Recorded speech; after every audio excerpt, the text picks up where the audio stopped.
Welcome, everyone. Thank you so much for joining this inaugural virtual Salon Summit by Beauty Industry Updates. We're absolutely thrilled to have you. For those of you who are maybe not familiar with Beauty Industry Updates, it's an alliance between some of the best professional brands in the US and was formed in response to the COVID outbreak to provide professionals with a safe, a neutral place to find info and resources to the questions that they have. And it's proven to be an incredibly valuable resource over the last few months, as we've all been focused on adapting to the effects of the pandemic.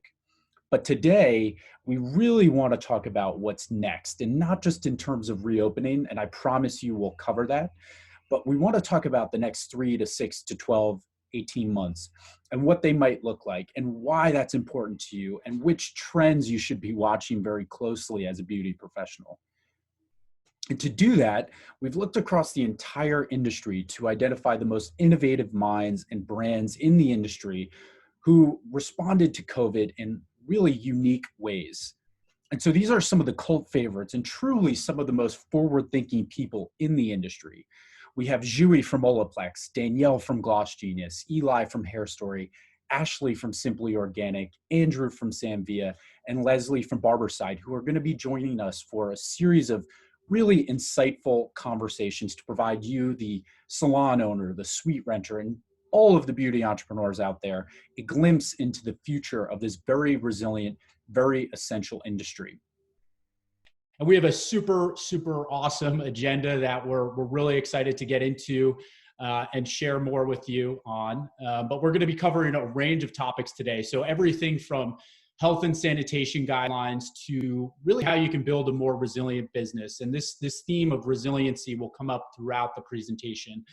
And our amazing group of panelists will be tackling these topics in a lot more detail to ensure everybody's up to speed on all of the latest trends and what you should be thinking about moving forward, because a lot of these things are things you're going to have to think about incorporating into your business to ensure that it's resilient. Regardless of how the economy is doing or if there's a pandemic going on or whatever it may be. And just for a quick introduction on myself, my name is Ed Check, and I'll be your guide as we chat with these incredible group of expert panelists.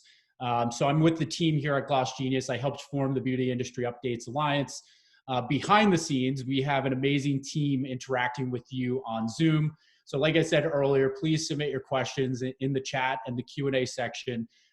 We will do our best to answer all of the questions that come in. We'll also leave some time at the end of the presentation to answer any questions that you have. And then something that I'm sure a lot of you are excited about, we're also going to be doing a giveaway. We're going to be doing 3 different raffles, each of which is valued at over $1,200. So super exciting, and it includes stuff from a variety of the panelists on here today.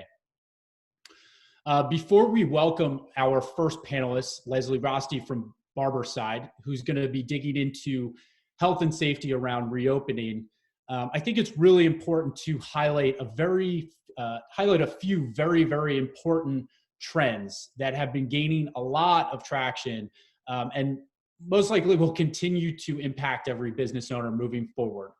So certainly the effects of COVID are more recent, but we really started to see these trends take shape before the pandemic. And I think we just want to resurface some of these things so everybody is aware of how important they are.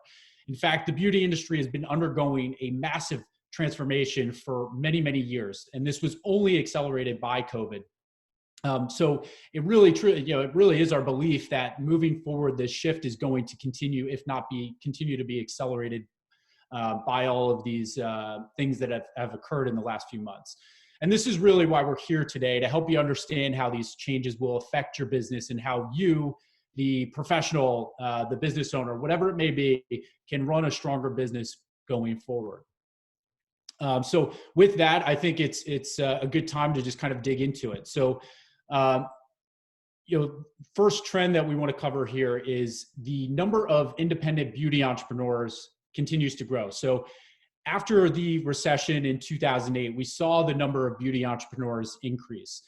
In fact, the industry is at over 50%, closer to 60% of professionals in the industry now are independent. So where a lot of professionals maybe saw a downturn, others saw it as an opportunity to really become their own boss. And we expect to see the same thing happen again as people decide to start taking more control over their business, over their finances. I think if anything, the last few months have validated that it is really important to try to control as many aspects of your business as you can. And there's a lot of tools out there today that make this transition a lot easier for professionals. And that leads us to trend number 2 here, which is technology is making it easier than ever to run your business. So we mentioned the Great Recession on the last slide in 2008. Right around the same time, the iPhone and the App Store came out. So if you had told me then, and more than 10 years ago, that in 2020, you would have been able to run your entire business from your phone. So that's marketing, booking, accounting, literally everything else that you can think of. I probably would have said that you're crazy, but that's exactly what's happened. So today you can run and manage your entire business from your phone, from literally the palm of your hand. And our expert panelist, Danielle from Gloss Genius, is going to be sharing her insights on why technology is giving folks a major advantage. Technology has also made it a lot easier to sell products. So this leads us to trend number 3. Selling products is now an essential revenue stream. So we've heard from thousands of professionals over the last 2 months who started selling products when their salon shut down. And it's been an incredible lifeline for them. So a lot of professionals have realized that through this pandemic, the importance of products as a revenue stream can't be understated.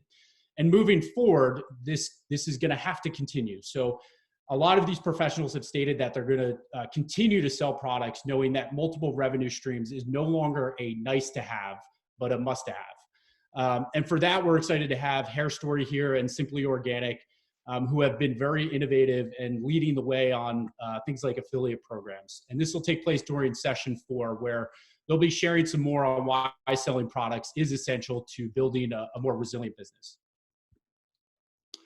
Trend number 4. So as things move virtual, education becomes more accessible. So another thing that we've seen is around education, both brands and with professionals, is it's obviously moving virtual.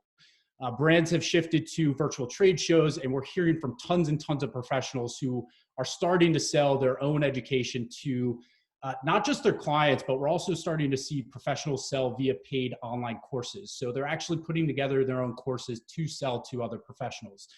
And during our final panel session at 3 p.m., Sam Villa, Olaplex, and Gloss Genius are going to be sharing more around some of the things that you can be doing from education to products and technology to ensure that you're building a more resilient business. Trend number 5, all of the previous slides said clients still want in-person experiences. So moving forward, health and safety is absolutely critical to building a more resilient business. And so with that, I think this is a really good time just to get into our first panel discussion of the day, health and sanitation guidelines for reopening. And for that, we're super excited to have Barberside's National Director of Education, Leslie Rosti, who's been with Barberside for almost 11 years. And Barberside's obviously been leading the charge on all things reopening. So we're thrilled that you're able to join us today, Leslie. And I know it's been an incredibly busy couple of weeks for you. So I want to thank you for stopping by and carving out some time for us. Yeah, no problem. I actually loved some of the comments that you already made. A couple of them that I did want to sort of reflect on for a second is one of the things we're seeing very prominent in all of this is people's desire for education. People want to know, even if it's something that they already were trained on, is something as simple as the principles of infection control. Everybody wants to go and make sure that they're doing it right. Everybody wants to promote to their consumer, because what we know is that just opening your doors isn't going to be enough. You have to make me feel comfortable to come in. I'm proud to say that I this morning partook in my first service since COVID-19 happened. I had a pedicure this morning, and I talked to the nail technician about her comfort level with having me, for example, as a customer. I mean, I'm not a stylist. My background is in nursing and in science, and so it was great for me to see how they were taking, going over and above what the state's guidelines might be, because I think what's going to happen in this industry is that your state's guidelines are literally going to be just a minimum. and what your consumer desires, what your consumer pushes you to, that higher or better standard is likely going to be where the better businesses are going to end up. The businesses that long-term can sustain are going to end up. Yeah. So. No, that makes a lot of sense. So actually, that's a perfect segue. So our goal, I think, in the next 15 minutes here while we have you is to provide some professionals with insights, tips, and resources on running a safe salon. I think a lot of the expectations are obviously driven by the customer. So I know the last time that we spoke, you mentioned that you were meeting with a number of state beauty boards. And obviously, we have a lot of professionals participating today from really all over the US. That are, trying to understand not just like the reopening phase here, but what might the next 3 to 6, 12 months look like? So, are there certain like themes or common things that you keep hearing as you're having more of these discussions that you think would be super relevant today? So I'm going to call every Wednesday morning where all 50 states are invited, all their executive directors of their boards of cosmetology and barbering are invited. We've had anywhere from 30 to 40 states participate at any given time, which is pretty unheard of in this industry. And what we spend a lot of that call doing is going down the roll call of the states and saying, what are you doing about this? What are you doing about this? What do you anticipate this looking like? Right. There are some common threads that I see. I would say to you that as confused and concerned as you are, so are they. I mean, there's a little bit of disconnect between every state has its own set of guidelines. And then on top of it, there might be a locality like a city or a county that has another set of things that's laying on top of it. But the common things I'm seeing that I think will be significant, obviously, all of the things your state was already requiring you to do in terms of infection control are going to stay in place. Disinfecting your non-porous implements, your non-porous surfaces, that type of thing, those all stay in place. But what does change, I think that's going to be significant is going to be payment and scheduling. The one common thread that I have seen everywhere in every single state is no walk-ins. They do not want a walk-in type service. And there's several reasons for that I think would be useful for your audience to hear. It's not a way to stifle any kind of business, but the intent of it is really well intended. It's to limit how many people are inside your business at any given time. Everybody has a limitation on that. B, it allows for contact tracing. So if I am doing here today and tomorrow I get diagnosed with COVID-19, it allows the health department to go back and notify people that were in the salon during that time period that they may have been exposed. But I think the most important piece is it gives you a few minutes between clients to turn your station properly and take a deep breath. I think going back is going to be a little more anxiety provoking for people than they think. Consumers are nervous, you're nervous. Anything you can do to make your consumer feel comfortable that you have done all your homework, that you know what you're doing, but you have to make yourself feel that way. So going to the back and taking your mask down for a few minutes and just taking a deep breath might really be worth it. So. Yeah, I think for a lot of these professionals too, you mentioned that you have a nursing background. For a lot of folks, this is the first time that they're going to be wearing a mask all day. So I even noticed it when I went to the grocery store. I'm wearing a mask for maybe an hour and a half. And I'm like, man, I don't know how people do this all day. So I think just getting acclimated to some of these changes. It really is an uncomfortable thing. I tell people if you don't wear a mask or gloves for a living, you're probably not doing it right. I mean, it's going to take some skill set building. I do think that when you're behind the chair and you're doing it all day long, I would really only advocate for cloth masks, something that's really breathable. It is still protecting other people from you. N95 surgical masks, which are, they will protect you from somebody else. That's where that distinction is. Those masks are traditionally very, very, very uncomfortable, very hot. When you see on Facebook, someone has all these marks on their face, it's because they had a properly fitted mask. So I tell people, put it on, try it out for a while, sit at home and watch a show you're enjoying, you relax watching, so you can get that feel for wearing it. But make time to take your mask down a couple times a day. You're exactly right. Yeah. So the other thing, so some of these things are like maybe more immediate, like it's very obvious, you'll feel it immediately, but there was 2 longer term suggestions, and you already alluded to one of them, that the team from Barberside, so we were going through all of the certification that you did, and there was 2 things that really stood out for us. This first tip that I wanted to highlight here, and maybe you can speak to it, is, and we've got tons of questions on contactless payments. So a lot of our customers obviously are using an app, they're using a phone to check out their customers. So we fielded tons of questions on this topic, and we're seeing a lot of professionals now require clients to have a card on file to facilitate a contactless checkout. So how important do you think this is going to be moving forward? Like, is this something that professionals should be implementing immediately, or is it something that they should phase into, or or what are you guys recommending to? If you have the ability to do a contactless checkout, and that can be a lot of things. That can be things like Apple Pay, Samsung Pay. It could be Venmo even. If you can do any of those types of things. I actually heard a salon on a call I was on last week had a great idea. They're requiring their customers to buy a gift card before the service, and the gift card pays for the service. All kinds of ways to work this. The main reason is, I don't want you exchanging money ever. I don't want you touching other people's money in terms of tips. But also the point of sale equipment where I have to stick my finger in and hit my pin, or even sign with a stylus. One of the things you're going to start noticing, and you may have already noticed this in your own community if things are opening up, is that if they keep trying to disinfect that surface of that point of sale equipment, it breaks down that surface and your finger won't work anymore. So now everyone has to hold the same stylus, or the buttons get sticky and the buttons won't work.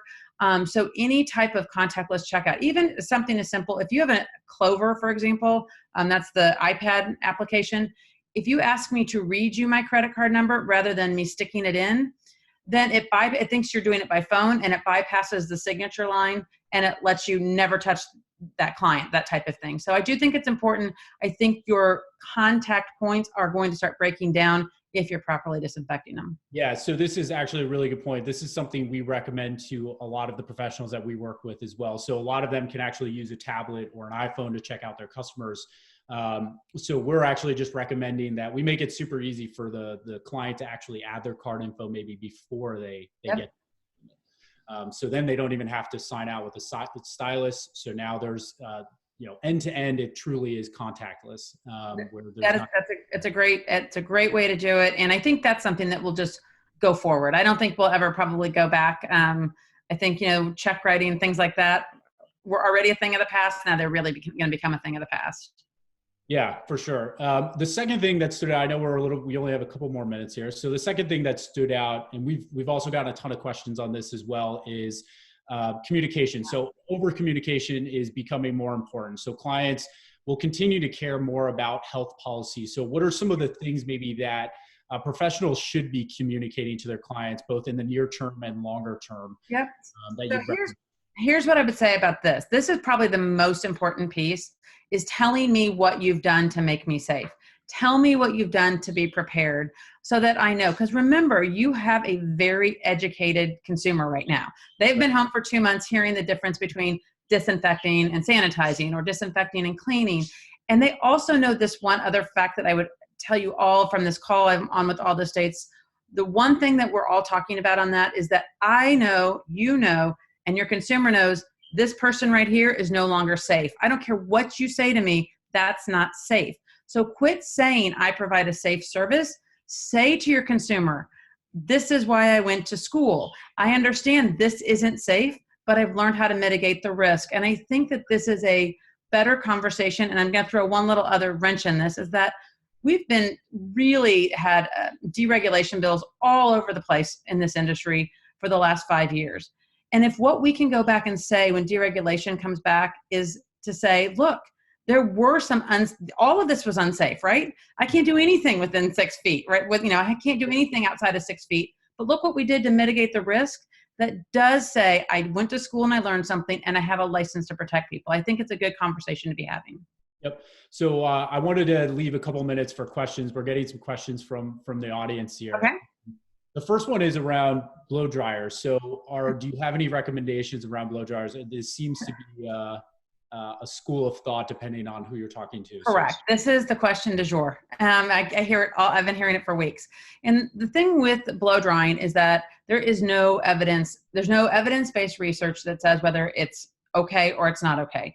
So I can go down either pathway with you in terms of how you want to do that in your own place of business. What I will say to you that we do know is that respiratory droplet is a method of transmission. So if everyone is wearing a mask, including the person who's hair you're blow drying, and you're wearing a mask, the risk of spreading it would appear to be very, very low. So I would not be agreeable to allowing people not to wear a mask, but I can go either way on the blow dryer question. There's just not enough evidence right now. I think that will sort of have to play itself out a little bit.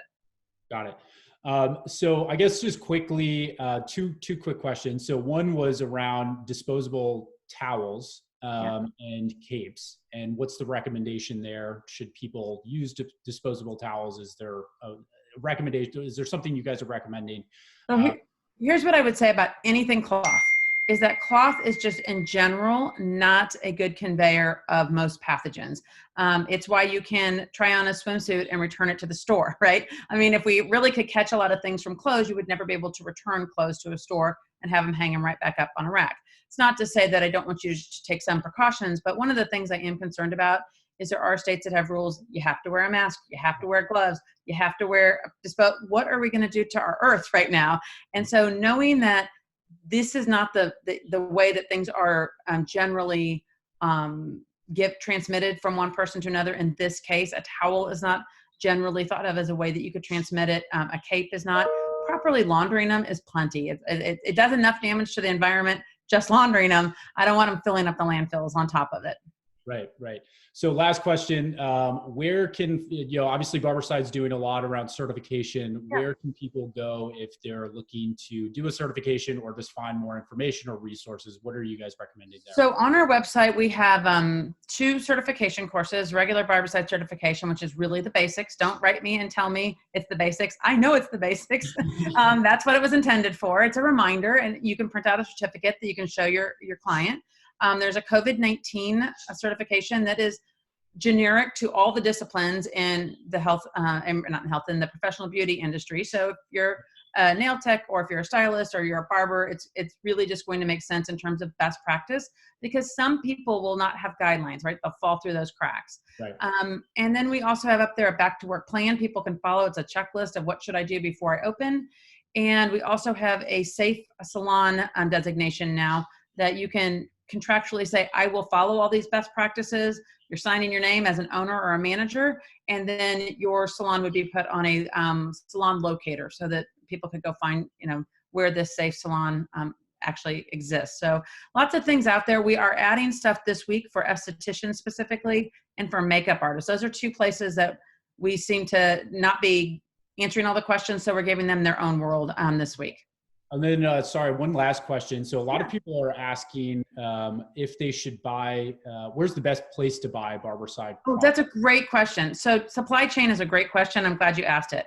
So one of the things that we are hearing are people are struggling trying to find Barbicide in particular. I will tell you, Barbicide wipes, as with all wipes, so you might have heard the president of Clorox got on the news last week and said wipes will be in very short supply throughout the summer. That's true across the board. So if you can't find wipes, you can always mix up, for example, Barbicide, put it in a spray bottle and use it on those surfaces you would have used a wipe. Everyone will be short on wipes throughout the summer. But as far as Barbicide, the disinfectant, we have shipped more Barbicide since January 1st, between January 1st and May 1st, than we did in all of 2019. So it's out there. It's just taking some time to make supply chain, meet all those demands, but it is out there, and we continue to run 6 days a week. So Barbicide concentrate should be available to everybody. That's awesome. Well, yep. Leslie, unfortunately, we don't have any more time. This was amazing. That's right. Thank you so much for stopping by today. In the follow-up, folks, we'll include resources to Barberside and some of the resources that Leslie mentioned here today. But yep. Thank you so much, Leslie. This was great. Yeah. Thank you for having me. Yeah, no problem. Okay. Bye-bye. Up next, we wanted to get into why technology is essential to managing a thriving business. So with that, we're excited to welcome Gloss Genius's own Danielle. Come and show it. Danielle, thanks for stopping by. Yeah, happy to be here. It's good to see you. So I think it makes sense. Let's just get right into it. I know we don't have a lot of time here. So, there's been a lot of changes in the industry, before coronavirus or before COVID. So, why, in your opinion, was technology becoming more and more necessary to running a successful business? That was a good one. So I would say before COVID-19, technology was one of the single biggest democratizing forces to ever hit our industry. And there's still a long way to go in terms of how much more the industry can become democratized. But if you look at what happened, technology allowed stylists to find and rent booths. It allowed stylists to get found and connect with a book of clients, to build a brand, to run a sustainable business, and ultimately to be successful entrepreneurs. When we got started at Gloss Genius, we felt passionately about technology not being a nice to have, but becoming a must have. And we saw the positive effects that our system was having on businesses when they started using it. And when we took a step back and started to understand why technology was becoming necessary, it was because technology was a way for businesses to have control in a world that was quickly changing. And a few of the reasons why it was so necessary came down to things like client expectations, for example. Client expectations were some of the first things to change in a world that was quickly changing, and clients were getting accustomed to using apps and the internet to do everything around them, whether that was ordering Ubers, ordering food, delivery, household items. And clients were starting to expect the same type of convenience in their interactions with service-based businesses, such as salons and studios. And clients started to care more about the now. And technology was becoming necessary for all of us to keep up with rapidly changing and demanding client expectations. I would say the second reason why technology was becoming very important in the world before COVID was that it allowed us to keep up with the salons down the street. And when I say that, I kind of really mean that it became so much easier for clients to find and connect with other salons, that maintaining that connection once you got a client was really important. And technology was a way that you could reinforce connections outside of the salon, bring clients back in, let them know you're there, but also make sure when you were in the salon looking at them, you could focus on clients for the whole entirety of their experience instead of thinking about all the text messages you've missed, the voicemails you need to get back to, or clients that are waiting, lingering around for a response to hear back around your availability. And technology there was necessary to be competitive with salons down the street as a lot of the other dynamics were changing. And finally, I would say technology was becoming really necessary even before COVID, was something that you had mentioned previously, Ed, as the number of independent salon studio professionals and booth renters and basically entrepreneurs in our industry has continued to grow at a very quick rate. Technology was becoming a way for professionals to navigate this. And there's this idea as more and more professionals started to become independent, that time is money. And, when you're in business for yourself, you feel it, you internalize it. And now you know what everyone is talking about when they say time is money, because suddenly your time is your business and your money. One of those things that helped any business owner here realize that whether it's about making money or saving time, those two things are synonymous. And taking a step back, even our own experience being involved in the industry, the features that we think about, and we kind of separate features in terms of these are the features that can help a business earn money or help a business save time. And really what those two have become are synonymous. With the idea that time is money. And so technology, for all of these reasons, was necessary to maintain control around how we're navigating all of these changes. Yeah. So I think this is really interesting. I think it's a good segue into, now that we're in the midst of this pandemic, how are people using technology or maybe how did you see firsthand with Gloss Genius customers, how were they able to sort of maintain this a resilient business? So you mentioned, time is money. Now, as they're navigating the last 3 months and now thinking about reopening, what are some of the things that you've seen with Gloss Genius customers? Yeah, do you think it'd be helpful for me to touch on how technology had enabled businesses during COVID and some of the things we saw, and then I'll kind of touch into the reopening side? Okay. Because I think there was kind of two worlds that we saw here. The first was, I guess, during COVID, being on the front lines, we saw a lot of ways that businesses were adapting with technology. And I think that is a very useful and important lens into the go-forward look of how businesses will continue to use technology. I want to take a step back, though, before I say that, because, I think all of us are resilient, incredible individuals, and I think that is characteristic of a lot of the professionals in this industry. And even though technology has helped many professionals, it was still hands down a crushing time for our industry. But I think the common denominator was that businesses that were equipped and more savvy with technology had an easier time adapting and being a little bit more agile in some of the ways they were able to make money during the pandemic. So whether that was selling more products or selling gift cards, doing virtual consults, a way to maintain trust and connection with clients in a world that was quickly changing with a lot of uncertainty. Technology was something that a lot of us embraced during the last few months as a way for us to make sure we're staying up to date with clients, do all we possibly could to look at additional revenue streams we were getting, as well as use kind of past reports and forward-looking reports to forecast revenue or to understand earnings and retrieve earnings and have proof of them. So I think over the last few months, that was what we saw. And, I think moving into the discussion of technology playing an important role in reopening and moving forward, reopening is not going to be easy. And I think that there are a few things that will make it slightly easier. But in general, it will be certainly a large period of growth for all of us. And our industry will face really large social and regulatory pressure. And technology is going to be key to overcoming some of these challenges. And I actually think that this crisis may be a catalyst for us to adopt and utilize technology in many of the right ways.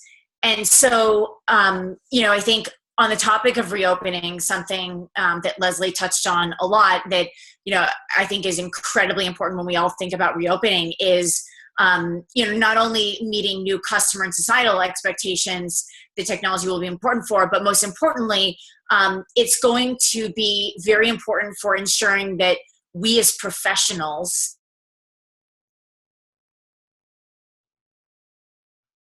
and I think this goes back to something that Leslie had mentioned around scheduling and payments. Looking into our own businesses, the biggest changes we're going to see first, if you isolate them, will be around the idea of touch interactions. What kind of interactions do we have on a day-to-day basis normally in a salon or studio that are characterized by some kind of a touch? And a few of the things that come to mind are scheduling. Booking. Gone are the days where a client will be checking out and you're giving them a written card confirming their next appointment. All this is going to be contactless. Clients are going to need to use online booking, and many professionals, given the big demand they're going to have as they look to reopen, are going to look to online bookings to prioritize clients, to understand their schedule ahead of them, and making sure that clients are aware of their policies, of the cancellation fees, given that now their time is just so much more valuable with all the demand and all the sanitation procedures required, as well as clients are in touch with the things they need to do if they're not feeling well before they come into the salon or studio. I think technology and its role moving forward on the topic of scheduling, in the past, there's been a lot of clients that didn't like the idea of online booking. And, many, kind of love the idea of the old school scheduling. And over the past 2 months, as the whole world has gotten more comfortable with virtual experiences and virtual interactions, I think many of the last standing clients that really didn't like using online booking are now really going to favor it instead of the alternative.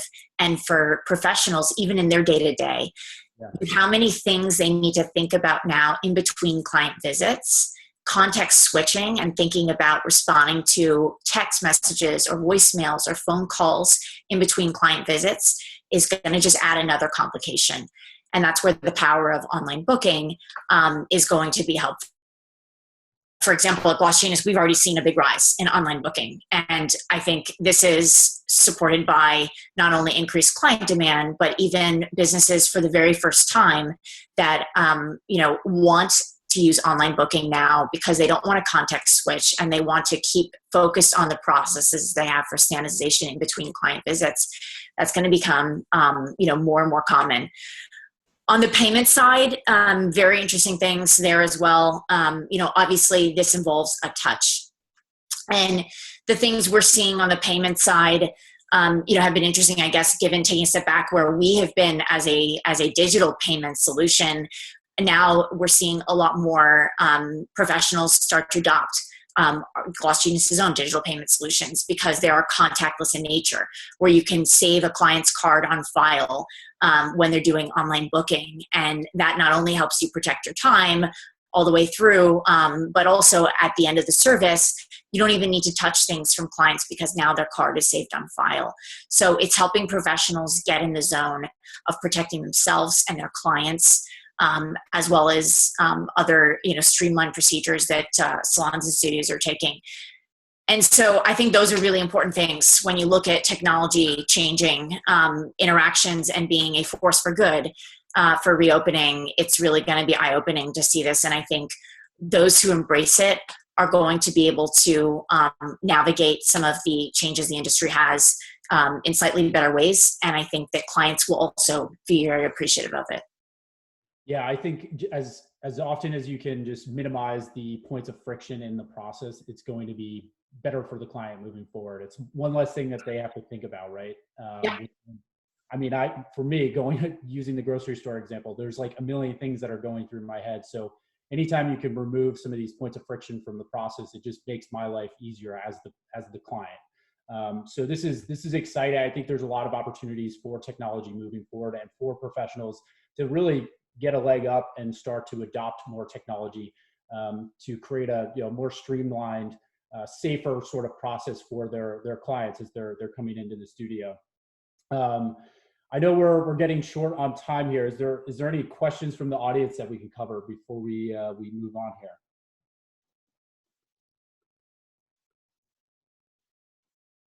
Yeah, we have one question here. We have a couple of questions coming in. So can you explain how the actual technology works for the contactless checkout? So I know a lot of folks are maybe used to signing an iPad or whatever it may be. How will this work moving forward? And why is the signature not required or something? Sure. So there's a few different ways that I think contactless checkouts could work. I'm happy to speak to our experiences specifically, and then I'm going to take a step back and look at broadly what else can be done in the industry. How contactless checkouts would work. If you're using a system that offers a digital payment solution, Gloss Genius, for example, a digital payment solution, what we allow professionals to do is require a card at the time of booking. And once the card is required at the time of booking, everything is on file. So clients are never touching any of your devices anymore. And to Leslie's point before, when you're constantly desanitizing surfaces, I think that's when it starts to break down. And the more and more you can minimize desanitizing surfaces, the better and better it is. Another thing we've done specifically during this time, I think we've been really, really busy, navigating a lot of these changes for our own professionals we serve. But even if you don't have a card on file and you're taking a card for payment, we have removed the signature screen option from checkout. And so we've removed the signature screen option from checkout for a variety of reasons, but this has helped professionals now navigate checkouts without requiring clients to touch their phones and surfaces, and without requiring professionals to continue to disinfect surfaces that are somewhat unnecessary to touch. There's also another range of solutions, whether it's Apple Pay, Google Pay, and other kind of forms of Venmo, for example, something that can be used. But in general, I would say keep traces of client activity.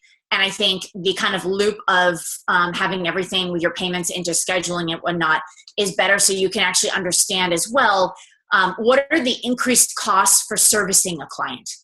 And I think when you connect the dots there to your scheduling data and you have a way to look and understand per client now, how much does it cost you to spend on the extra time for sanitizing certain surfaces, or the protective personal equipment that now you have to have per client. Some salons are offering them for free to clients. Some are charging clients for them. And some, are just having them for themselves, but requiring clients to. So all of these costs come into play, and whatever you're using for payments, make sure you have a way to keep an eye out on the budget and the needs there with respect to how much your business is spending on things like that. Yeah. So we have time for one last question here, and I think this is actually relevant for a lot of folks, but it's, there's a lot of people out there who have been using pen and paper maybe for the last few years, and this has been an absolutely unprecedented last few months. And so somebody going from pen and paper, now you're telling them, it's imperative that you adopt technology and contactless payments. How would somebody like this, what are your suggestions to somebody like this who's just trying to get started, who has, maybe not used technology in the past or doesn't feel super comfortable with a cell phone? I'm sure we all know at least a few people like that. So Any suggestions? Yeah, I would say now's the time. And I know that the jump can be scary, but with the number of controls available on platforms such as Gloss Genius or other ones, now is definitely the time, and clients are definitely going to be appreciating new changes to your business. Clients are also going to be open to experiencing new changes in your business. And I think this is something that has held back a lot of people from pen and paper from the beginning is, oh, well, I don't want to change things for my clients. And I think now we're all in a state of the world where we understand changes, and we're accepting and tolerant of changes. And I think that now is definitely the perfect time for you guys to, if you are on pen and paper, to make the switch, because there's going to be a lot of information changing over the next few weeks and beyond, and having a way to reach out to clients en masse and blast message them in one go with very important updates to your business, whether it's around different business hours. Maybe if you're not feeling well, you need to notify clients, or vice versa, clients need a way to communicate with you effectively and quickly. For all these reasons, the move from pen and paper to software really makes sense right now, and now is definitely the time to embrace it. Awesome. Well, this was great. Danielle's going to be back for the final panel of the day. I know we're running a little behind, but we're going to save some time at the end too for some Q&A. We want to get right into our next panel now, which is how buying and selling products is changing. And for that, we're going to welcome Eli from Hair Story and Ashley from Simply Organic. And I'm going to share my screen again here.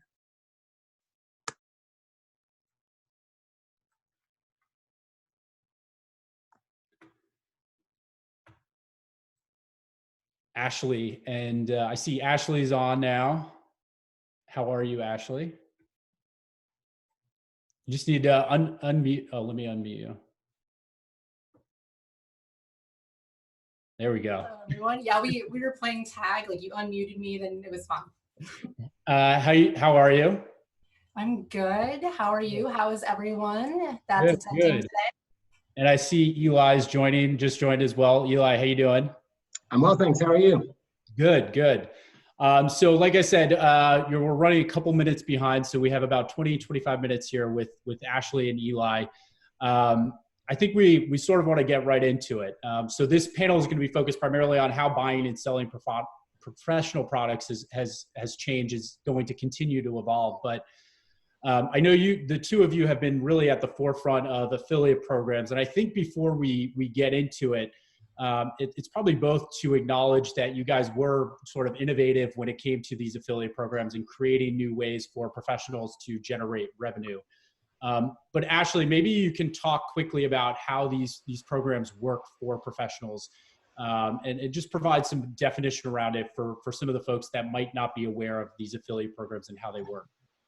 Yeah, absolutely. So to put it simply, Simply Organic way, is affiliate programs are partnerships between companies, in our case, right, a product company, and other businesses or individuals, salons, hairstylists.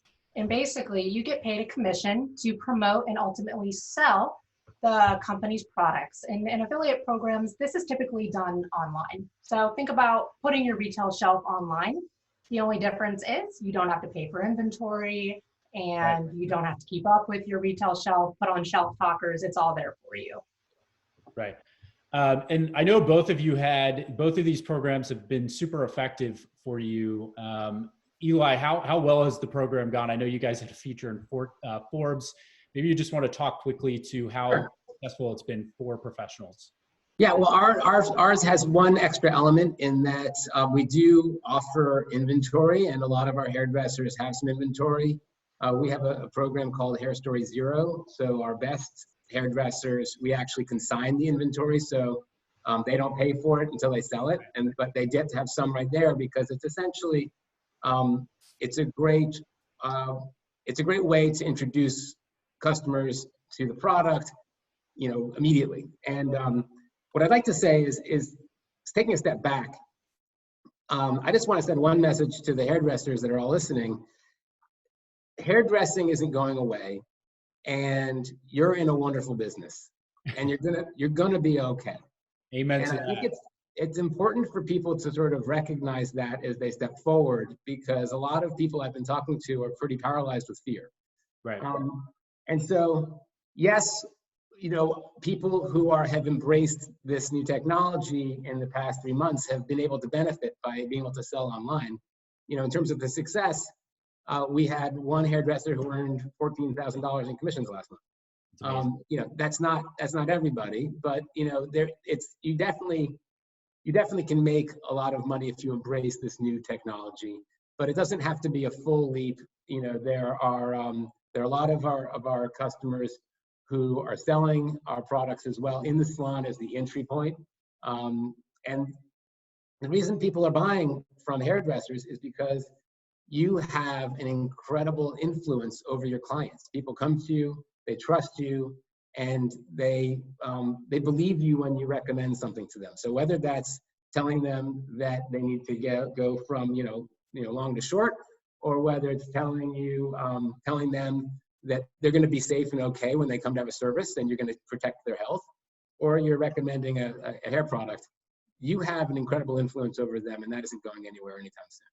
Yeah, that makes sense. And this idea around sort of bridging the gap between the in-person sales and moving more towards digital. And Ashley, I'm going to put it back to you here. So do you think this model will continue to move away from the traditional in-person kind of distributor product purchases to working more directly with brands, or do you think it's just important that professionals adopt both the kind of in-person sales process as well as these more digital methods moving forward? Again, this goes back to this idea around building a resilient business, thinking about new revenue streams to ensure that your business is resilient. But I'm just wondering how you think about how this will evolve moving forward.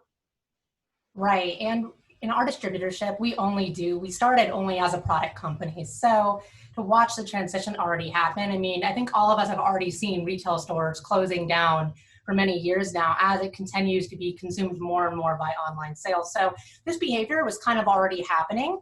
Right. And I think it's going to continue to happen, especially in the salon atmosphere. Now, not to say that programs like ours should replace your inventory completely. That's never the goal. But your strategy moving forward should be integrated, meaning I don't think you should view your in-person salon sales and your online sales as separate entities. There has to be ways to integrate the retail experience both in your chair and online. So when your customers go home, they can still purchase the products that you've recommended. Now, we always say that the time to make a sale is when someone's in your chair. And I still think we full-heartedly believe that. But now with technology like Gloss Genius or integrating iPads, I know right now it's a little different with sanitization measures, but maybe when things get a little more cooled down, and we're going to continue to see more and more salon clients wanting the convenience and the opportunity to purchase online. And most importantly, it's not even just about influence, right? Because there's this big buzzword about influencers. At the end of the day, hairstylists were the original influencers, so to say. There was one of our best partners, she said it so perfectly. She said, I'm not influencing, I'm educating. And that's all you're doing when you're choosing to sell products online, just as much as when they're in your chair. The only difference now is you can do it at scale because there's only so many clients you can see in your chair every day. So yeah, this is behavior was already kind of happening. And I think COVID just had us as a salon industry have to rapidly implement these processes. But now I think because of this summit and technology, we're going to be able to be more proactive in the future and not so reactive and having to get our clients immediately on board with purchasing online, rather than having this program in place for the next time maybe something like this happens, but also just taking advantage of buyer behavior patterns as they already are. Right. And Eli, I guess I'd love to hear your thoughts here as well. You guys are looking at it maybe at a slightly different angle. Yeah, I mean, so I used to run a big product company with a B and another B. And, back then, we only sold through salons. Now they're selling, you've already talked about the trends. They sell at Ulta, they sell at Sephora, they sell everywhere. The cat's out of the bag. And really those companies, in all honesty, they're not the villains. They're following what the customer wants. And the customer has changed their buying behavior. They want to buy online. And so to ignore that is just to walk away from an incredible revenue stream and profit stream that is not coming back. And I think that there's a way to do it where you are still able to feel like your recommendation is valued, and that companies like ours are able to sustain that connection to the customer. So they don't just buy from you once and then go and buy it online somewhere else, or buy it at Sephora or Ulta.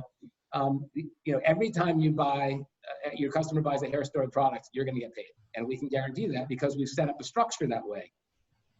I think that there will be other companies that are doing it the way we do right now, but the companies that exist currently, the distribution system is set up so they can't emulate us. They can't follow and copy us. It's going to have to be new companies that are thinking differently and that really put the hairdresser at the center of the business. Right. So this is interesting, and obviously, again, going back to this idea around multiple revenue streams. Obviously, if we think historically about the industry, product sales are something that every beauty professional learns in school, but it's not always kind of the first thing they think about. Some folks might be uncomfortable with it, but how has the shift to digital or even these affiliate programs helped make selling products easier? Ashley, I'll start with you. Has it actually made it easier? What are some of the things that you're hearing from professionals? And then, if you have recommendations for professionals that are maybe not super comfortable doing this yet, what would those sort of suggestions be based on, the conversations that you folks are having? Right. I mean, I think it has made it easier, certainly, because, well, kind of what I alluded to earlier, like you don't have to have as much money tied up in inventory. You don't have to go 6 deep on every single product, because as of had you gone 6 deep right now, that all would have been money sitting on the shelves. So you have a little more disposable income to spend on other parts of your business. So that's definitely, in a way, why it's advantageous or easier to maybe use a partner program. Also, to elaborate on what Danielle was saying earlier, a lot of our industry is independent booth owners or salon suite owners. And one of the elements of that is you're short on space. So now you're going to be able to have an entire collection of catalog. For instance, on our platform, it's not just one brand on our platform, it's called Holistic Hair Tribe Partner Program. We have an array of brands, skincare brands that esthetician uses, obviously not the professional side selling to the client, only retail, but also Away from Italy, Original and Mineral from Australia. So you have a whole collection of products that perhaps you may have not had the room in your salon suite to be able to sell, or even big salons too. I mean, at our distributorship, we have over 1,000 SKUs, and there's just no way that you're going to be able, in most square footage, to be able to stock all of that. So it's an easy way to introduce your clients and people that are not your clients yet to purchase from you, which kind of speaks to number 3, and I kind of already mentioned it, being able to sell products at scale. There's only so many clients that we can see in a day. There's only so much foot traffic and local business traffic that typically salons could get in the past. And now with a partner program or an affiliate program, whatever you want to call it, you now have access to people that may have never been your clients because they don't live anywhere near you, but they respect your education, your opinion, and your influence, right? So Danielle also mentioned this. There's been a huge rise in stylists, especially during COVID, offering online appointment sessions and sometimes even charging for them if the demand is there. Yeah, So we've you seen could do these online consultations and being able to promote and sell products that way. But you're also, at the end of the day, you're doing what hairdressers have always done. You're having a personal, emotional connection with someone one-on-one. You're looking at their hair as best as you can, maybe through a camera, and recommending products that it's not just peddling and moving product and sales, it's that you genuinely believe in and it's going to help them achieve their hair. No, that makes sense. And you mentioned that there's more and more independent professionals, and I think one of the questions we hear often is, because you are in these sort of constrained spaces, like at a suite, for example, or if you're booth renting.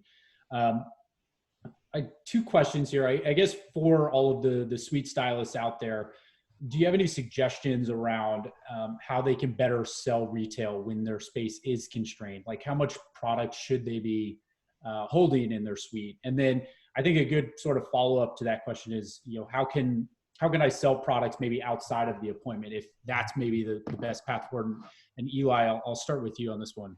Sure. Yeah. So my take on how is it easier to retail is,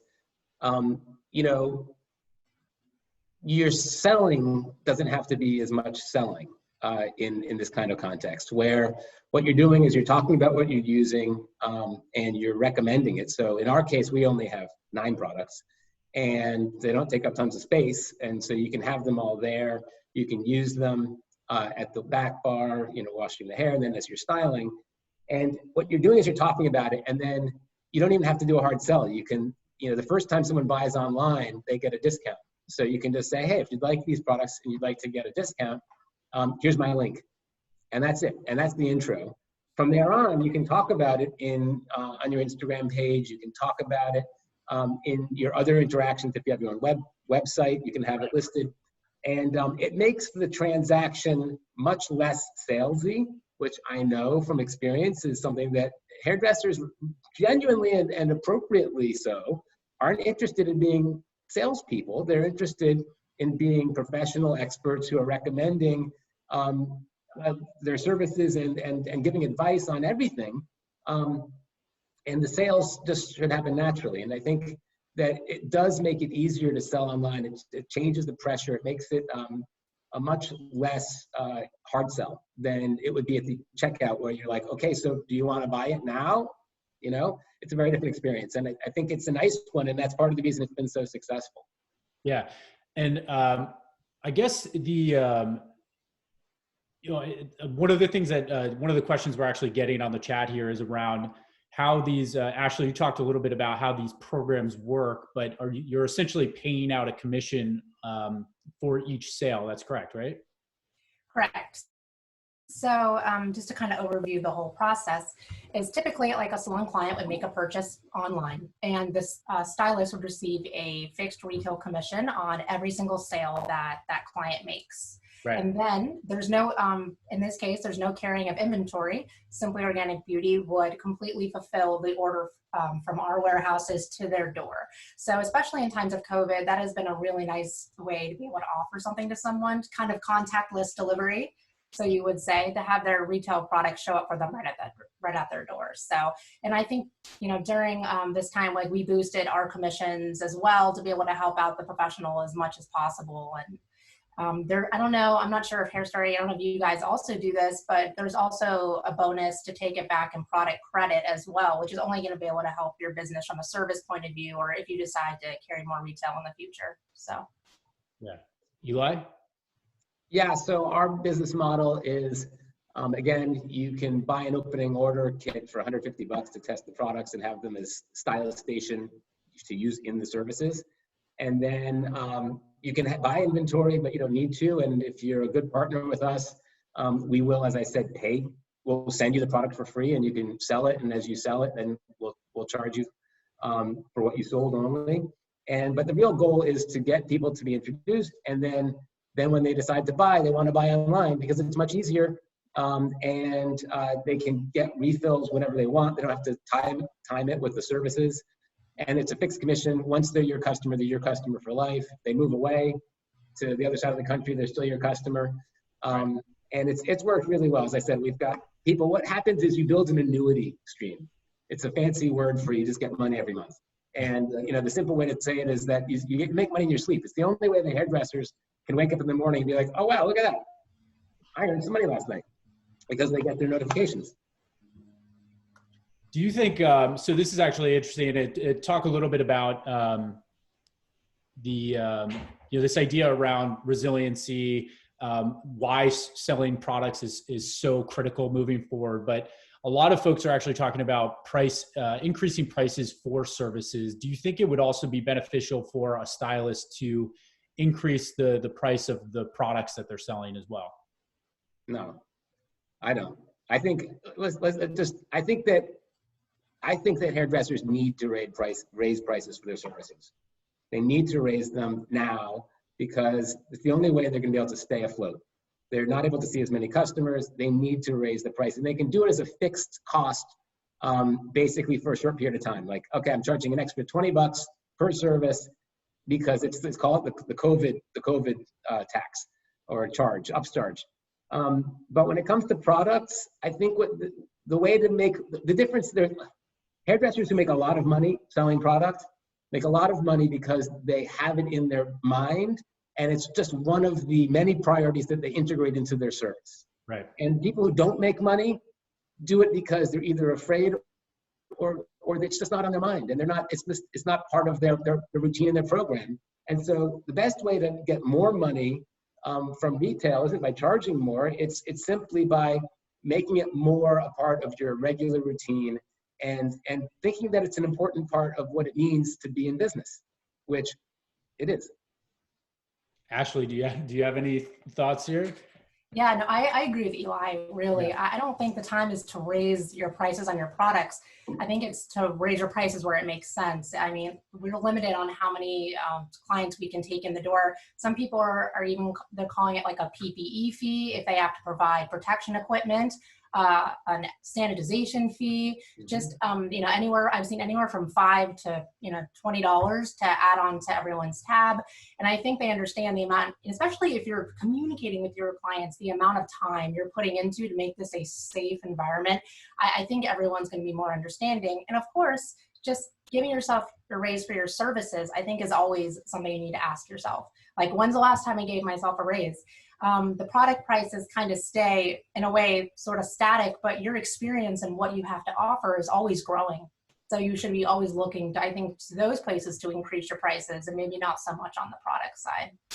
Yeah, I guess we're running out of time here, but I think a good question maybe to part here with is, what should a professional do today if they haven't, there's in one side of the spectrum, you have professionals who aren't selling products at all. And then obviously you have products who are maybe doing it really, really well. But what would you guys suggest to professionals who are either just thinking about getting started or now realize, because we've talked to thousands of professionals over the last couple of months where product sales was an absolute lifeline for their business. So how can somebody kind of go from like 0 to 1 or, 1 to many and really make this more of a strategic part of their business? So it's not just this sort of afterthought. I guess, Ashley, what are 1 or 2 tips maybe that you have for professionals as they're thinking about making this more of a strategic part of their business moving forward? Well, the first thing, and I know everyone loves Hair Story and the partner programs that everyone has in place, is when you're ready to start your account, make sure you lean on the businesses for the resources on how to get started. I think Hair Story and Simply Organic Beauty, we're always here to help you. So that would be my first thing, is you're not alone in starting this. Right. So that would be the first thing I want to say to you guys. Secondly, there's so many, to go from 0 to 1, the easiest way to do this is to introduce us to your clients that you already know. You already have that trust. You're not putting out YouTube videos or making yourself some sort of influencer yet, unless you want to. But you're just offering it to your clients that you already know, already trust, and also positioning it in a way as let them know that they are supporting your local business by purchasing from you through this platform. It's not just another MLM or some other, nothing against MLMs, but it's not another one of those sort of programs. It's one that really does directly put money back in your product and is only exclusive to salon professionals. So that would be my first recommendation. And make sure you're doing that on the technology front of things. Send an email, make sure you're always communicating with your clients. Send an email, share them with them, your unique link, your unique code, however it works. If you have SMS built into your business, do it that way. When we start taking clients back into the salon, perhaps sending them a follow-up email with the products that you recommended for them during that experience, and with the ability to purchase online. With our platform, I know that every single purchase is $5 off, but you can always that could be kind of the way to bridge the gap between the physical and the online retail sales. Give them an incentive to make their first retail purchase online. And another thing that we have on our platform as well is a subscription service. So they get an additional 10% off for subscribing to their shampoos or styling products every 30 to 60 days. So they continue to save more money. And it's really all about showing your value to the client right now, because it's financial, it's hard for everyone. And any way we can try to help out and pass the benefits along is important. It's not just how they can support your business, it's also how you support them. So I make sure that your messaging is on point as well when you first get started. Yeah, you mentioned something that I think is really important to point out. And then Eli, I certainly want to hear from you on this, but I think a lot of professionals feel like they need to be more influential, or they need to have more of a following to sell more products. But the reality is, if you have 100 clients or whatever, 200 clients or 25 clients, and you have a consistent communication channel going on with them, that's a really amazing place to start selling products. And you don't have to try to capture this much larger opportunity. Just focus on the folks that you have a relationship with today, and focus on cultivating those relationships and understanding what types of products and needs that they have. And then, that will make the whole transition to selling more products much easier. And Eli, with that, I would love to hear your thoughts on this as well. Yeah, I think everything that you guys have said makes perfect sense and is very true. And I would just take it one step up, which is, the world is full of diverse people, and we all have different values, but we all have a lot of commonality too. And I think it's important to find, especially you said starting off, find a brand that resonates with you, or find brands that resonate with you as a human being, that has values that you share, that you believe in. And when you align your personal brand and values with another brand, then there's a resonance that just works.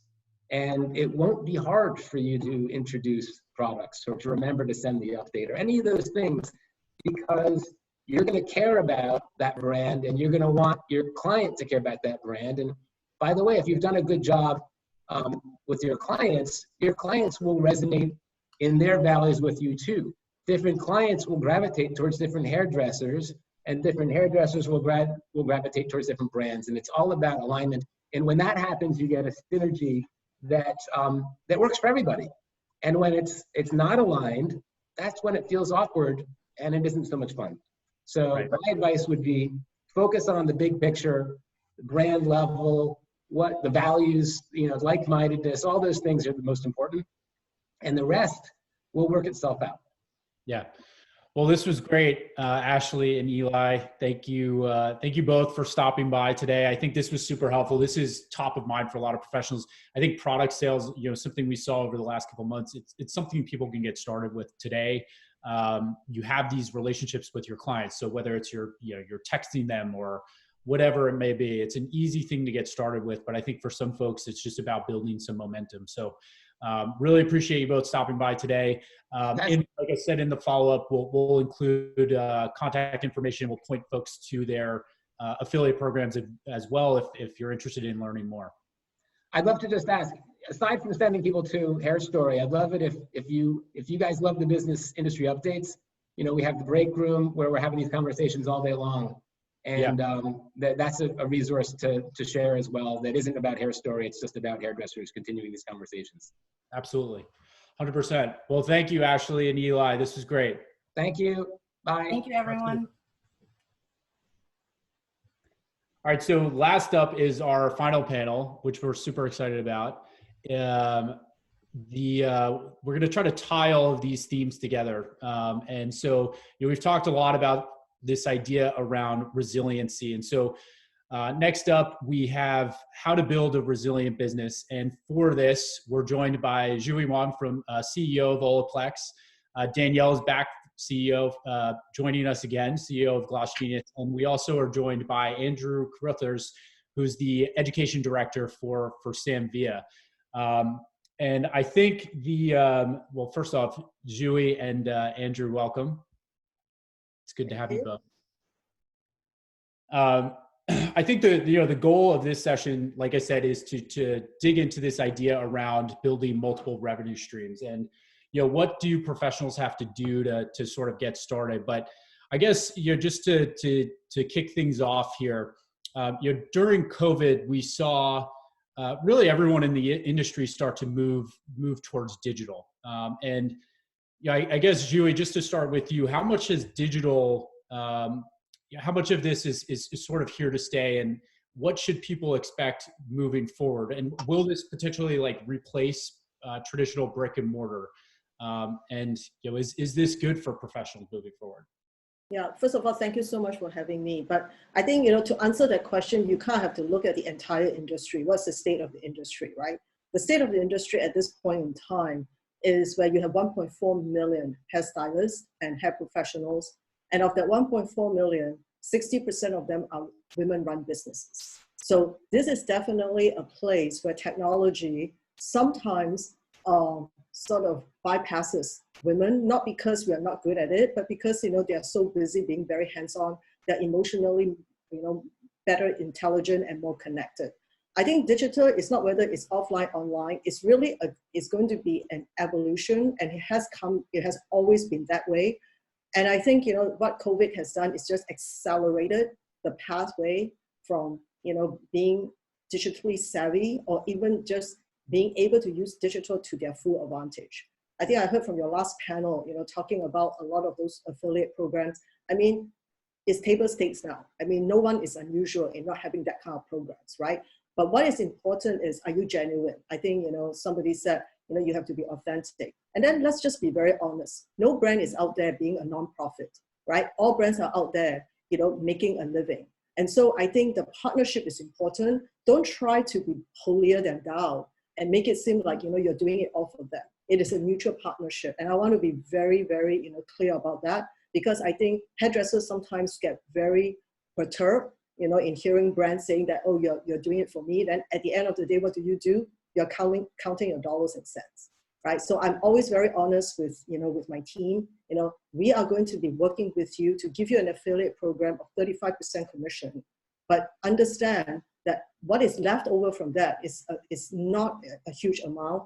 And what we have done actually to put our money where our mouth is, whatever we generate from the affiliate program, we are taking it out. And on May the 21st, we are announcing a gift card matching program of up to $1 million in products. And so that is exactly what we're doing. We're taking back what we generated from the affiliate program and putting it back into a give back program. Yeah. I think this idea around digitization, we're seeing it across the board, right? So Zhui, you guys have hosted a virtual trade show. Andrew, I know Samvia did this as well. So I think this is a good place to maybe pivot towards the education aspect of going digital. And is this something, maybe you could talk a little bit about the trade show that you guys had? How did it go? And is digital education here to stay for brands, beauty schools, and really just in general industry events across the board? Was that to me or to Zhui? Yeah, to you, Andrew. Thank you. Well, and thanks for having me. I appreciate it. So, we've seen this trend moving this direction for such a long time. I heard it in the last conversation, Zhui kind of brought it up. We have seen this shift towards digital education happening for years and years. And the need and the want for distance education is huge. And it's across the board. It's not just within our particular community. Right. So all COVID did was accelerate the pace of something that was already going to happen. And, we were really fortunate because we've been doing digital education for quite a long time. So we were definitely in the right space at the right time to be able to kind of create that first, digital online trade show kind of experience. And really, it came from when we heard that the ABS show was going to be canceled. Our first thing was like, whoa, okay, this is huge.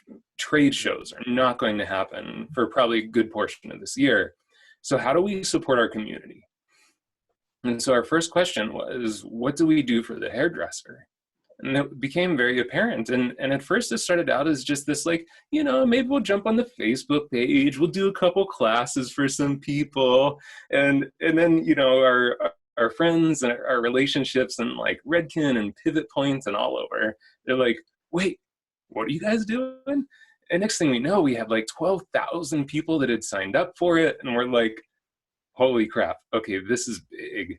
But it was just such proof that not only was it kind of the right thing to do at the right time, it was fulfilling a specific need that our community was really asking for, even though it wasn't out in the, maybe out front that they were asking for it. This was what they were needing and wanting. And so we've seen a lot happening in the last 6 weeks, and I think we're just going to continue to see growth within it. It's going to shift now because we don't have a captive audience anymore. You know, we have lots of people heading back into the salon. So, you know, doing a Facebook Live at 10 a.m. on a Thursday and having, you know, 1,000 people jump on, that might not happen as much anymore. But yeah, I think that we're going to see movement towards these things. And, you know, we still haven't heard finally that most of the rest of the shows for this year are canceled. We know a handful of them are, but we haven't heard final word yet, even on Premiere Orlando. And they're still kind of saying it might happen in August. I kind of doubt it, but, you know, I think that for companies like us, and, you know, thank you for your honesty, Julie, because I think you're so clear with that. Hey, look, we still have to put dollars in the bank, or we can't provide education. We can't do all these wonderful things for our community. So we as brands have to do the same thing. We have to figure out how do we fulfill our community's needs while also taking care of the financial aspect of our own companies so that we can continue to be a resource too. And that's going to be digital. Yeah. And Julie, you mentioned on the I tuned into the Beauty Matters interview that you did. You talked a little bit about Olaplex's trade show and maybe the shift to more digital events moving forward. So it sounds like this is something that Olaplex is going to adopt moving forward, maybe a combination of some live events, maybe smaller live events, and, you know, doing more of these virtual events. Is that? Yeah, thank you for that question. Absolutely. I think, you know, it's just as they talk about contextual commerce, where, you know, it's all this, you know, push buttons, you buy, you know, you buy on Instagram, you buy on Pinterest, you buy on Facebook. What is going to be happening is it's also contextual connection and education. You Right. need to be able to pick up where you left off, and you need to be able to do whenever and whatever you want to do. And I think it's not only for the end consumer, it's also for the trade. It's for the hairstylists, it's for the, you know, the salon owners. And ultimately, if you make it easy, bite-sized, accessible, people are going to want to do it. You know, they will feel that, okay, you know, it's not going to take up too much time of the day. And also collaboration. It will be very, very selfish of Olaplex to basically insist that you're going to sit in for 5 hours with us, you know, 5 days straight in a week, and just learn about Olaplex. First of all, we don't have enough products to really teach somebody for 5 hours a day, for 5 hours a week. So you need to collaborate with other brands, you know, and whether it's your competition or otherwise, the pie is big enough. The salon owners and the stylists are not just going to buy one product and one brand. They want to diversify. They want to give their customer choices. Until we become, you know, a communist society, we all want choices, right? And so this is why it's important that they all understand that. And digital is because when it's more economical to run and we've got more margins, guess what? We're going to give it back to the very people that supports us.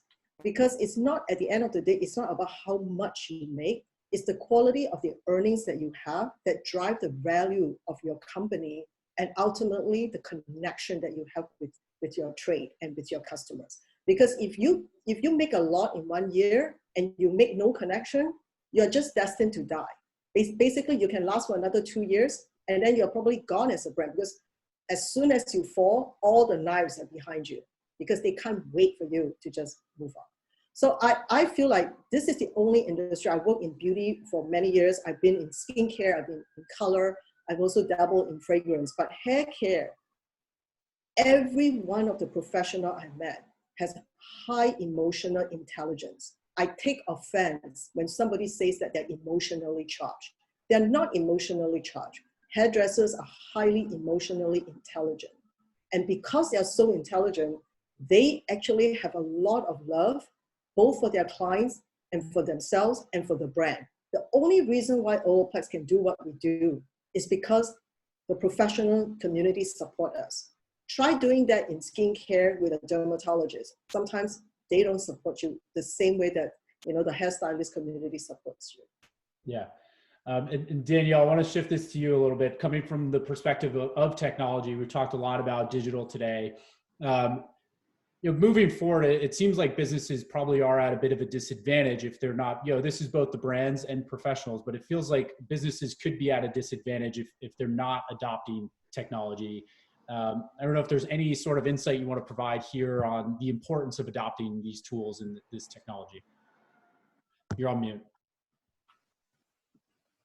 That technology is helpful for us for a number of reasons, getting back into the salon during reopening. But taking a step back, similar to what Andrew and Dewey have shared, there's this idea of connection. And this connection that's so important in our industry and that all of us are really, really good at. And technology is going to help us do that much, much better. And even, internally at our own company, Gloss Genius, we put a high amount of importance on customer service. But the reality is we couldn't do well with customer service if we didn't adopt technology for that. The massive, kind of procedures and processes we have in place in the platforms and how we've organized them to respond to everyone in the most efficient ways possible. You could kind of look at that as a lens into your own business to say, how can I use technology for connection? And I think businesses that don't adopt technology in the future will be a little bit, at a loss to provide meaningful connection to customers, as well as connection to brands such as Sam Via and Olaplex, for example, and Hair Story and Simply Organic and Barbicide, for example. A connection to brands, it's all fostered by technology, and it's made stronger and better by technology. Yeah, absolutely. So, we've heard from a lot of professionals who have really navigated the last few months by adopting these digital tools and technology. And the ones who have actually weathered the storm pretty well. That could be an affiliate program. It could be now talking about reopening and how do you do that efficiently. But really coming back to this idea around building new revenue streams, building a more resilient business. So, I think, how can professionals, a big question a lot of professionals are asking themselves is, how can I sort of expand on this to ensure that my business is well-rounded? And Andrew, we've talked about this, a few weeks ago, we talked about this, the idea of value-added services. Now that professionals have maybe foregone other services like shampooing, for example, what are maybe some of the digital value-added services that they can provide, or if there are additional things that they can do in person? What are some of the things that they should be thinking about? It's a good question, because I know that we've had so much feedback from hairdressers that one of their main concerns is, I think Eli kind of brought this up in the last segment, that they're concerned about charging people even what they used to charge, but they're also scared that they're not going to be able to make enough money because they're not going to be able to get enough people through the door. Guys, we have to get rid of the perspective that your value is based on quantity. Julie kind of brought it up perfectly with what she said. We have this weird perspective of what value means, and we have to get rid of it. Our world has changed. The clients get that. So if you come back to the salon and you feel like you can't offer someone the same value just because you can't shampoo their hair, we have to shift that perspective of how you offer value. think about this. The value that you offer someone is connection. It's just that simple ability to lay hands on someone's head. and I think maybe, Julie, this is why you run into so many emotionally intelligent people within the hair world. You know, if you want to get a little woo-woo about things, this is, you know, the crown chakra is such a huge connection point. And so we have our hands on these people's crown chakra all day long. We develop personal connection, emotional connection with people. And so just that simple shift, Ed, I think is something so important for people. Get rid of this concept that you shampooing their hair dictates how much you can charge to someone. That's what we used to think of as value. Now think about, what am I doing for them on a personal level? How am I creating connection? How am I providing them a space that doesn't talk about COVID? We kind of joked around about, like, make yourself a sign for your front door that says, this is a COVID-free environment. That means we're doing everything physically we can, but guess what? We don't want to talk about it any more than you do, so let's talk about something else. Just Be Hair in Atlanta, you know, they did this great video where they, you know, it was kind of silly and fun, and they showed their clients what it's going to look like to walk into their salon with people with masks on, but the music was pumping and everyone was still having a good time. So you can still create an environment that is such a beautiful space for someone to recharge from the experience they've had in the last 6 to 8 weeks. That's value in and of itself. But like you said, Ed, there's digital options too. You know, people have started to do online consultations with their clients. And that's huge because that's a time saver too. And speaking of value, value isn't the time you spend with them, it's the quality of the connection that you spend with them. So if you can take 15 minutes out of the process by doing just a Skype call with them, like, hey, let's talk through what we're going to do tomorrow. That is value. That sets you apart. That doesn't take away from your value, that adds to it. And, you know, Sammy started to talk about this thing that we all were like, why didn't we think about this? Because he was like, you know, get, you know, of course this is a big beast of one, but like you can get these kind of tripods, right? And you can get them really cheap on Amazon. He's like, put one on your station, put it in front of the client, set up their phone and hit record, then teach them how to blow dry their hair. So when we were doing that in the salon, I was like, holy crap, what a cool idea, because they always say, oh, I wish I could have you there in my bathroom with me, you know, coaching me through this process. Well, what you can do now is set up that tripod on your station and teach them in the camera and send them that as a file. Like, hey, sorry we weren't able to blow dry your hair today. Here, I'm going to send this Dropbox link to you. This has an instruction on how you can blow dry your hair at home better. So guys, stop thinking about we can't give them the value and think about how you can. We've got to get creative now because our world has changed. So we can hold on to the way things were and try and return to that, or we can get creative and create new value. Yeah, I mean, I just want to expand on that value thing because it's really important. The Robin report did a study with 200 people, and there were 5 things they asked, you know, people what they would want to do as soon as COVID is over. Number 1 was visiting their hair salon, and number 5 was going to the mall. It has completely changed. People realize that personal sense of touch is so important.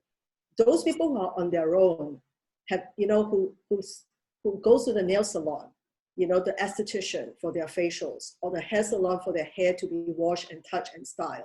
That is that sense of touch that is so important, and that is priceless. And for people to kind of put a value and say, shampoo is $10, blow dry is $40, and color is $100, you are undermining your artistry.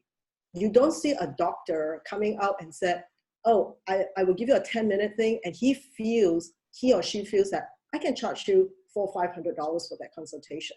And they will think nothing about it. Why? Because they went to school and spent hundreds of thousands of dollars on their loan to become a doctor. Just because you work part-time, take care of your family, try to become the best hairdresser you are, took classes, in between, that doesn't make you less. Just because you don't have a degree that is from an Ivy League school, in fact, that makes you even more because you went through hardship. And that is the reason why when the customer is in the chair, they tell you more than they would ever tell anybody. I know I do that. I will tell my stylist, somebody that I just met, at a blowout bar, more than I would ever tell some of my best friends. And you don't think that is priceless? You don't think that deserves a hefty tip? Because how much do you pay your psychiatrist when you go see them? I mean, New Yorkers typically go to psychiatrists. I don't, but you know what? It's like, you pay them $300-400 an hour and think nothing of it because somebody just unburdened you. Meanwhile, somebody makes you beautiful, touch your hair that makes you feel great about yourself, and you feel like, oh, maybe I shouldn't charge them the upcharge of $35. Maybe I should just kind of wait. Nah, you don't. You charge them. They will pay for it. Yeah, no, it makes sense. And Danielle, I think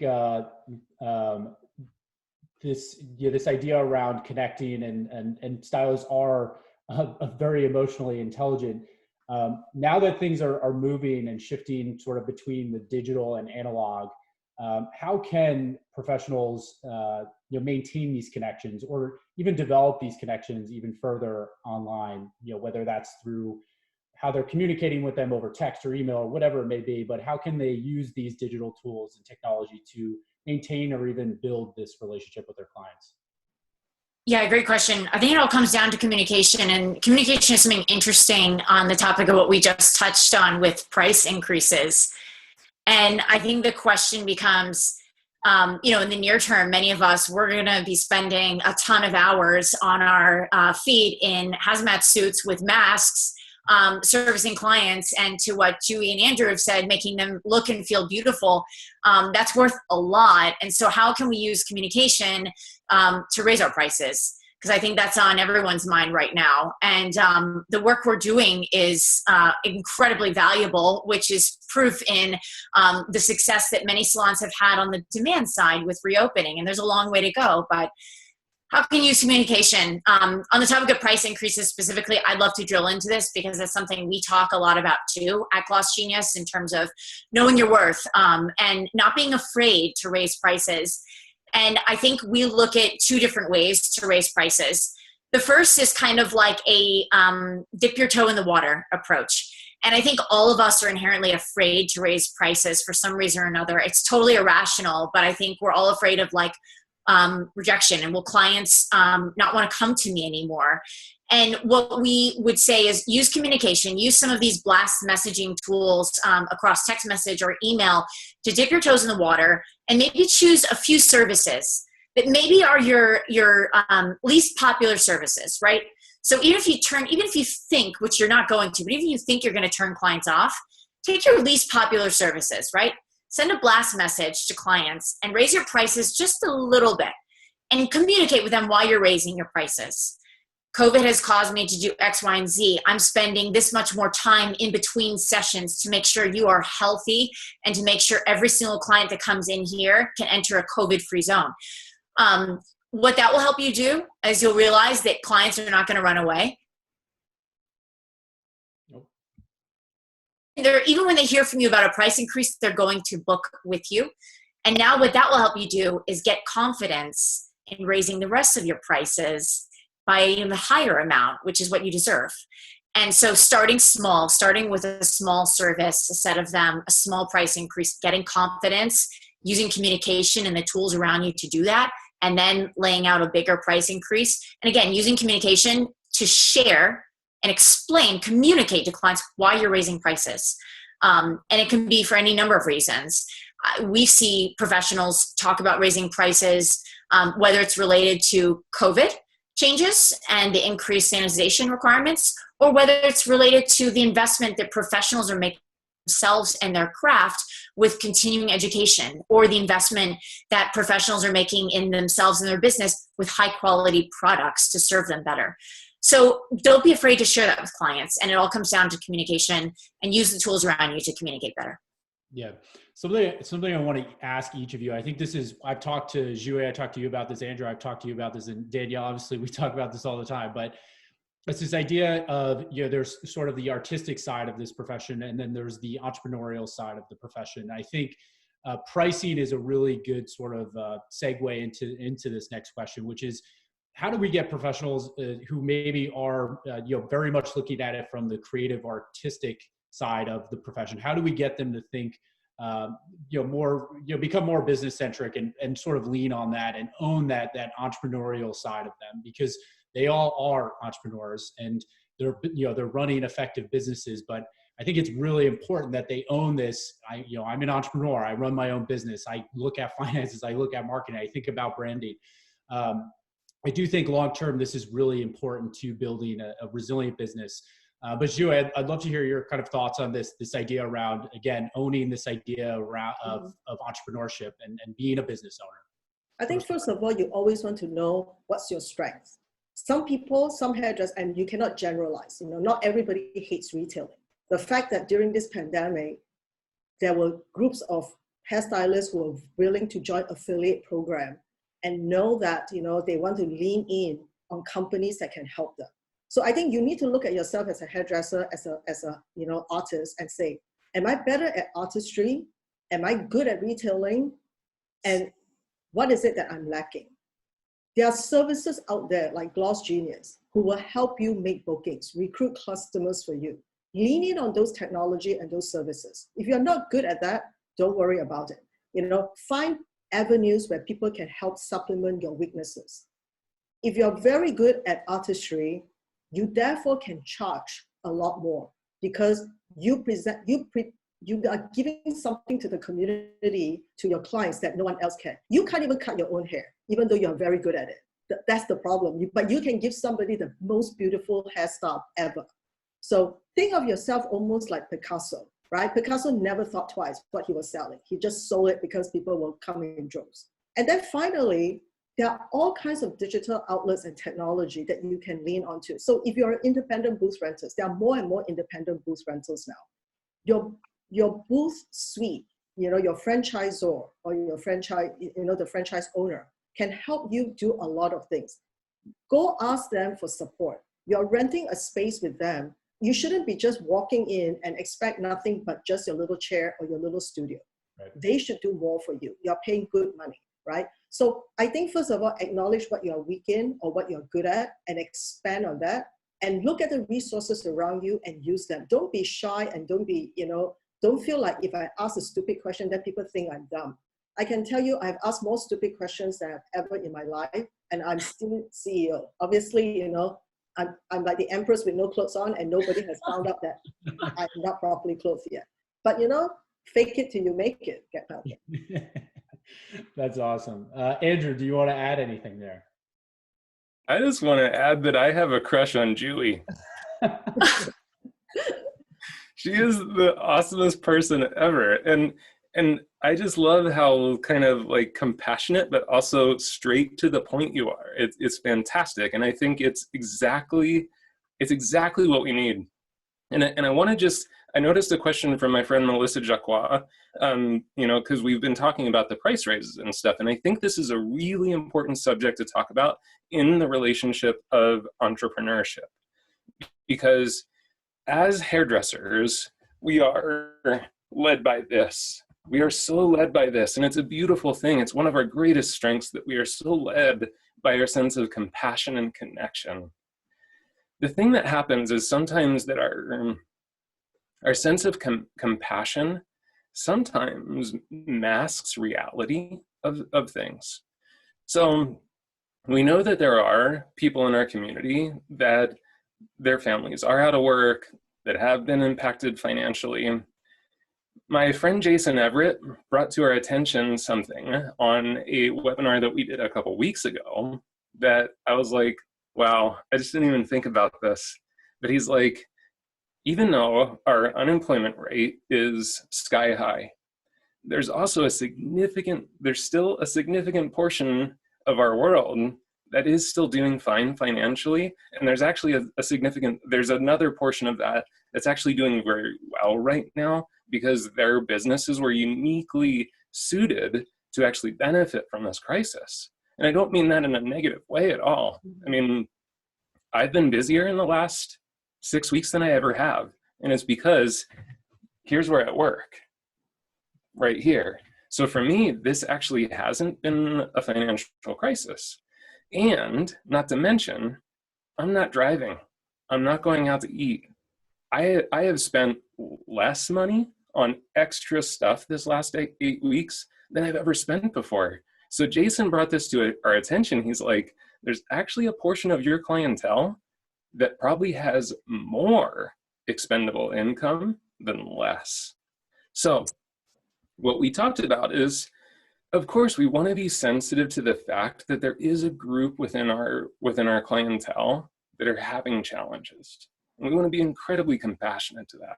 But we also want to be conscious of the fact that that compassion has to be returned to us. And that means that we can't lose money on that service, because then we can't even keep our doors open. So most of my advice, you know, and to all of you out there as entrepreneurs, is you have to sit down. And actually my friend Steve Gomez, who's also a salon coach, he says, do a backwards analysis of your pricing. Figure out, what do you need to make? What do you want to make? Then look at what is realistic as far as how many services you can do. Then figure out what you have to charge to achieve that. Instead of saying, oh, well, I'm going to do a $5 price raise. Well, that's just an arbitrary number. You have no idea if that's even going to help. So you have to reverse engineer it, figure out, what do I have to make here? Because again, I think, I know I'm totally blowing up Julie over here, but I think she is so spot on. We have to find that balance between compassion, and we still have a business to run. So. Yeah, Danielle, Andrew, thank you for that. And Danielle, we obviously see a lot of professionals who are thinking through these things, but what are some of the steps as users maybe are trying to as Andrew mentioned, reverse engineer some of these things? What are some of the steps that professionals can take in the short term, whether they're, hopefully if they're not using a technology product, but how can they sort of take some of those first steps and do some analysis to figure out how they can start to up these prices? You mentioned taking more of an iterative kind of toes in the water approach. But I don't know if you want to expand on that at all, or if there's specific things that professionals can start doing today. Yeah, I think it's all about, kind of this idea of like a crawl, walk, run approach. And so much of what we have to do and the challenges in front of us require so much confidence.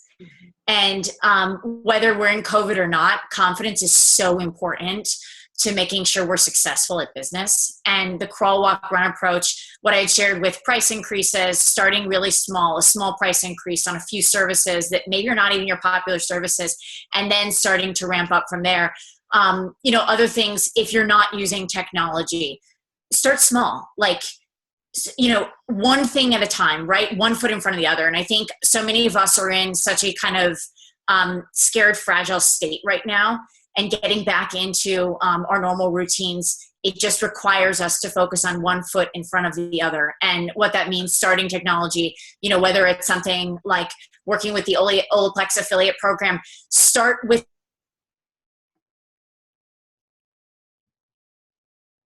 goes. You have nothing to lose. Same with, Andrew's work with Zambia. Start with one thing you want to learn. And day after day, you're going to build a routine around this. On the technology side at Gloss Genius, start by practicing, if you are new to technology, booking one appointment. Yeah. And it starts to become a little bit easier when you just start to build confidence with this crawl, walk, run approach that I described. Yeah. So I know we're running up on time here. There's one question that I want to get to, and I want to hear a response from each of you, but then I want to take a few minutes just for some quick rapid fire from the audience. But the question is, we've touched on a variety of industry trends, and Julie, I'll start with you. What is the one trend that you think every beauty professional needs to focus on moving forward? So that could be products, it could be technology. really, of the things we covered today, or maybe you have some other insights you want to discuss, but what's the one thing every professional moving forward should focus on? I think, really expanding your client base, not necessarily just for services, but also just sharing with them about knowledge, because there's a lot of hunger for knowledge. If you look at the way social media now is exploding, they're not just asking questions of their hairstylist what to do, but they're really asking about the biology of the hair. What is it that about self-care that I need to look at? So the broader that you can kind of showcase who you are, and there's all kinds of social media platforms now where you can really market yourself. Let people know who you are. When we ran this affiliate program, what I noticed was that one of our top earners wasn't even a hairstylist just yet. She's in school, but she's very savvy on social media, and she cuts hair on the side and do treatments on the side and color just to learn and supplement her income so that she can go to school. And I thought that was fantastic. The fact that she could really channel the opportunity for herself to expand, more. It was a great way to learn. And don't be afraid to ask younger hairstylists or younger hair professionals, to mentor you. Doesn't mean that you're anything less. If anything, it shows how smart you are that you want to ask to learn more. Like my mentor for the digital world is probably half my age, but I'm willing to, because she knows more than I will ever read in books, right? So with that said, I think, it's constant learning, is opening your opportunities to, especially today. I mean, 5 years ago, even 6 years ago, if you were to ask someone to market themselves, it would be very difficult. But today, with all the social media platform, I mean, guess what? I told my team, if we can't, we do very well on Instagram, but we probably could do better on TikTok. So we tried. And now we have 15.4 million views. We outrank every hair care brand there is, other than Kerastase. I have to hats off to Kerastase. They still have more views than us, but we have 15.4 million, nothing to sneeze at.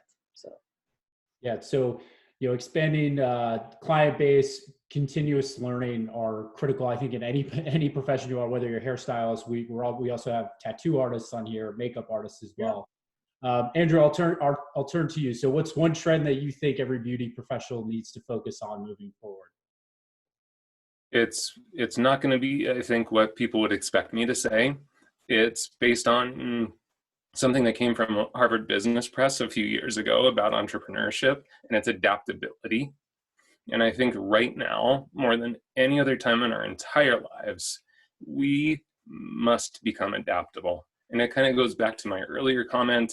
If you are trying desperately to hold on to how your business used to be, you're not being adaptable. Right. We have no idea, honestly. All of your panelists today, guess what? We're predicting what we think is going to happen because we don't know. They could come up with the cure for this thing tomorrow. There is the world's greatest scientists all looking at one thing at this moment, and it's how to get us out of this. Mm-hmm. I wouldn't be surprised at all if next week it's like, hey guys, guess what? We're good. Go. But there's also the possibility that it could get worse as we open up. We just don't know. That's the fact. So we must practice adaptability and creativity. Yeah. Adaptability and resiliency, I think they go hand in hand. That's been a common thread throughout here. So Danielle, I'll turn it to you now. What is the one trend that you think every beauty professional needs to focus on moving forward? Did she freeze? Can she hear us? I think she froze. At least she froze in a really nice shot of her, because usually it freezes when your face is like. So we'll do, I was going to transition to some audience questions. So I know we have a couple of minutes. I know you have a hard stop as well. Okay. Oh, there you are, Danielle. Go ahead. Oh no. We'll take some of the rapid fire questions here quickly. Oh, Danielle, are you back? Yeah. Yeah. That was very well timed for Andrew's adaptability message. So man, I've been thinking a lot about this, the trends that are happening. And I think specifically as it relates to our line of work, I think the biggest trend that we're going to see is before people were scared of technology, and now they're scared to live without it. And I think moving forward, that's going to be the case for many things we see and do in our industry, across different revenue streams we're driving and connections we have with clients. So it will be very interesting to see that. Yep. That's great. So we have, I want to take a couple of questions from the audience, and then we're going to do the giveaway, which should take about a minute or so. We're doing the raffle right now, but I guess just scrolling through some of the questions we have here. Danielle, I'll point this one to you. So how do more seasoned stylists navigate a millennial-driven industry, especially in regards to technology? I think one thing you could anchor to is motivation. And for all of us, clients are one of the biggest motivational forces we have in our day-to-day work. And, maybe you could keep this idea in your head that even if I don't like the idea of technology, I'm going to do it for my clients because my clients probably like it and I'm going to give them a better experience. And I think you'll probably find that it's going to make you a better, easier person to focus on clients and focus on your interactions, and you might end up liking it. Julie, this is as I'm scrolling through here, I think this is a good question for you. Now that we have been seeing fewer clients in the chair, I'm trying to sell more products outside of the chair. How do we keep showing our value to our clients and sell products outside of the chair? So there are a lot of services, right? I mean, brands will probably ascertain whether they would need to continue this affiliate program. A lot of us started it as a way to help, the stylists and the hair professional community. And what I think in the process we realized is that their clients, and I think they all need to hear this from the brands. The fact that so many affiliate programs came up and so many people are still on it, where the clients have no benefits. Think about it. The customers who are buying from us on the affiliate program are buying it at full price. They could have easily gone somewhere else and got loyalty points and built some kind of program. They did not do it. Why? Because they love their stylists more.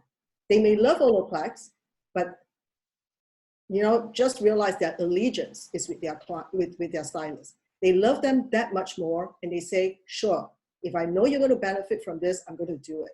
And I think as a hairstylist, they need to ask themselves, do I want to carry inventory, bulk up my cash flow, because I'm so afraid that someone is going to take my customer? I can assure you, your customer is not going to walk away, because if they've gone through with you during this pandemic, they're not going to walk away from you in good times. They've already proven to you that they will. So I would think leaning on a lot of this kind of programs that can help you minimize inventory, shipping, and cut all those kind of time out and focus on your artistry. And if that is what you love, do it. But if you love to retail, by all means, continue doing so. But it's where your time is best served, right? And ultimately, I think there are, like, Danielle said, there's technology out there. And like Andrew said, there's compassion out there for you too.